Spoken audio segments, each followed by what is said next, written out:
예, 여러분 안녕하세요. 시사 리포트입니다. 정치 논평 바로 시작을 하도록 하겠습니다.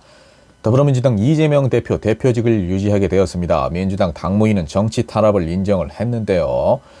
위례 대장동 개발 특혜 및 성남FC 후원금 의혹으로 기소된 이재명 당대표의 직무를 정지하지 않기로 결정을 한 것입니다. 또한 정치자금법 위반 혐의로 기소된 기동민, 이수진 의원에게도 같은 결정을 내렸습니다.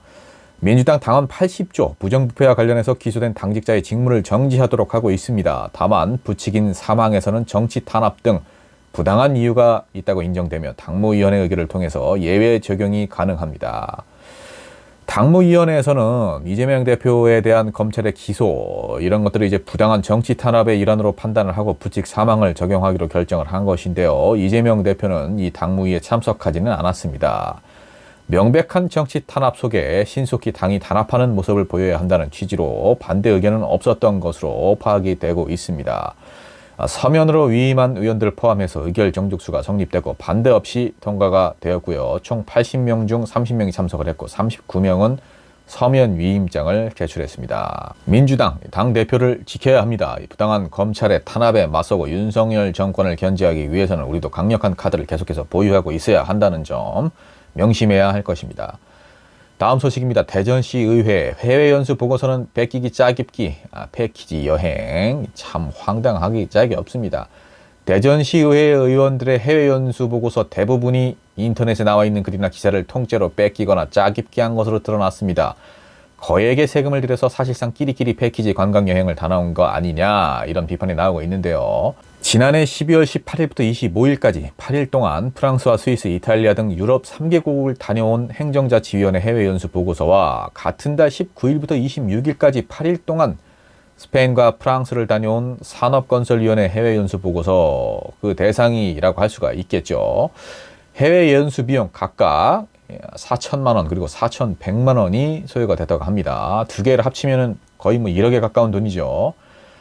대전시당의 분석 결과를 한마디로 하면 민생을 뒤로하고 거액을 들여 추진한 대전시의회 의원들의 해외연수가 결국 묻지마 해외관광여행 끼리끼리 패키지 여행이 되고 말았다라고 이제 평가를 할 수 있겠습니다. 37쪽으로 된 행정자치위원회 보고서 뺏기기 짜깁기 일정의 대부분이 관광 명소로 채워져 있는데 읽고 있는데도 제가 화가 나네요. 루브르 박물관, 스위스 르체른 베르사유 궁전, 알렉산드르 3세다리. 베르사유 궁전을 시민 돈으로 왜 갑니까? 이런 사람들이 지금 배지를 달고 있으니까 문제가 되는 거 아닙니까? 이 대전시 참 심각하네요. 대전시의회 해외연수 중 기관 방문 등 공식 행사가 한 건도 없었다. 심각하네요. 제9대 대전시의회 첫 해외연수 여행사 선정 의혹, 부실한 계획, 끼워넣기식 기관 방문 등 출발 전부터 제기됐던 각종 우려가 결국은 현실로 나타난 것인데요. 이런 사람들이 자꾸 정치를 하니까 지역도 썩고 나라도 썩고 그 피해들은 온전히 해당 지역 시민들에게 가는 겁니다. 이 사람들 다 배치 떼야 됩니다. 다음 소식입니다. 1년 6개월을 수사했음에도 불구하고 이재명의 공소장에는 없는 428억 약정 혐의 검찰은 계속 수사하겠다고 아주 우기고 있습니다. 돈꼬집을 부리고 있는데 대장동 개발 특혜 의혹을 수사해온 검찰이 본격 수사를 시작한 지 1년 6개월 만에 이재명 더불어민주당 대표에게 배임과 수뢰 혐의가 있다면서 재판에 넘겼습니다. 하지만 대장동 사업자 김만배 씨가 이 대표 측에 자신의 화천대유와 천화동인 1, 2, 3호 지분의 절반을 주기로 약정했다는 핵심 혐의는 공소장에 포함시키질 못했습니다. 또 이재명 대표 최측근이죠. 김용 전 민주연구원 부원장이 대선 경선 자금 8억 4,700만 원을 남욱 씨에게 받은 혐의 정치자금법 위반인데 기소 내용에서도 빠졌습니다. 대체 뭡니까 그러면? 다 빠지고 기소를 한 게. 검찰 보완이 필요하다 판단돼 428억 뇌물 약속 부분은 범죄 사실 포함되지 않았다라고 해명을 하는데 이거 엉터리 기소 아닙니까? 검찰은 이재명 대표에게 배임과 뇌물 이해충돌방지법 및 옛 부패방지법 위반 혐의 등을 적용해서 기소를 했는데 대장동 사업이 본격 진행되던 당시 성남시장으로서 최고 의사결정권자인 이재명 대표가 민간 사업자들로 하여금 7,886억 원의 부당이익을 취득하도록 하고 성남도시 개발공사에 배당이익 6,725억 원 중에 1,830억 원만 배당받아서 4,895억 원의 손해를 보게 했다는 게 검찰의 판단이에요. 검찰의 주관적인 판단인 거 아니에요. 증거도 하나도 없고 범죄 혐의자들 혹은 이미 출소한 사람들의 번복된 진술로만 지금 이렇게 계속 기소를 하고 이거 다 세금 낭비입니다. 이렇게 하면서 월급 받아먹을 거 아닙니까? 아니 이런 식으로 기소를 하는 사람이 어디 있습니까? 공소장에 다 빠져 있잖아요. 검찰들이 주장한 것은 한 검찰 관계자 이재명 대표 대장동 사업 전반을 보고받고 승인한 것을 넘어 사업을 직접 설계하고 시행하도록 한 최종 책임자로 확인이 됐다. 그러니까 확인이 된 그 자료를 좀 첨부를 해달라는 겁니다. 그러면 공소장에는 왜 뺍니까? 기자들이 반복적으로 아니 그러면 428억 원 약정설이 이 대표 혐의로 포함되지 않은 이유는 뭐냐라고 물으니까 공소 사실을 전체적으로 그냥 봐주시면 좋겠다. 검찰은 계속해서 수사를 진행하고 있고 그 부분을 파악한 이후에 수사 결과에 따라 처분할 예정이다. 아니 언제까지 수사를 계속합니까?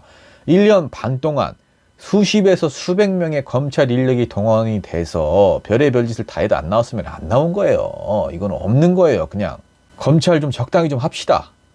마지막 소식입니다. 더불어민주당 광주시당 칼을 뽑아 들었네요. 이태원 참사 피해자 계좌조회 명백한 2차 가해. 2차 가해 정도가 아니죠. 이거는 정말 말이 안 나옵니다. 윤석열 정권 경찰 이태원 참사 피해자들에 대한 은행 계좌 조회를 한 것이 이제 사실로 밝혀졌는데 이 계좌를 조회한 게 이태원 역장 수사를 위한 조회였다. 근데 말이 안 되죠. 광주시당 성명처럼. 그러면 승하차 기록을 조회를 하면 될 일인데 개인 계좌 거래 내역까지 왜 들여다봅니까? 이게 도대체 말도 안 되는 설명이에요. 이 사람들 국민들 바보로 하는 겁니다. 경찰청장 내려와야 됩니다. 이거 윤석열 대통령이 만약에 지시를 했다 탄핵감이에요. 어디 국민 계좌를 함부로 이렇게 들여다봅니까? 정말 너무나 비열한 정권입니다. 다 떠나서 지금 이 거래 내역을 조회한 이유 상세하게 국민들이 납득이 가게끔 밝혀야 됩니다. 시사 리포트 오늘도 아주 열받는 소식들 잔뜩 있습니다. 그래도 시사 리포트 보시면서 스트레스 좀 푸시길 바라고요. 오늘의 정치 논평 여기까지 하겠습니다. 시사 리포트 구독 부탁드립니다.